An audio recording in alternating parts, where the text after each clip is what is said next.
Okay, so this is going to be kind of an instructional design light. What are some 5 key steps or 5 smart things to do when you are looking at an online course? So this is pretty typical. Those of you who have done any kind of dabbling in instructional design probably recognize this as the ever-famous ADDIE model: analysis, design, development, implementation, evaluation. Well, that doesn't necessarily, these are what we're going to talk about, and talk about some of the some tips and some practical advice for going through each of these.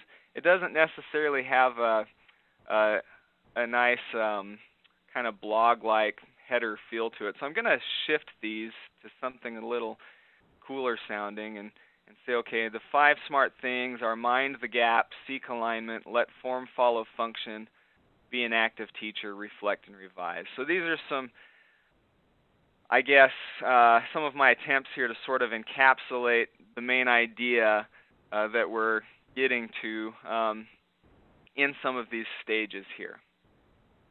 And I am just going to fly right through and assume that hopefully some of the stuff is self-explanatory, and I want to really spend some more time on examples. And so feel free to ask questions at some point when we break for questions if you'd like.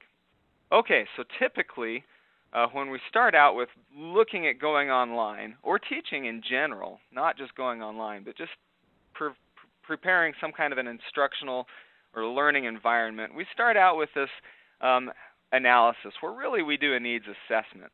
And that really entails, okay, what is the desired performance that we want to get to? What is the existing performance level that students have? And then the difference is the gap, the performance gap. What basically do we need to fill? What do we need to bridge to get students to that point where we want them as professionals or as individuals or whatever? And where are they now? And so then you'll see the little European mind the gap symbol here to kind of symbolize this. The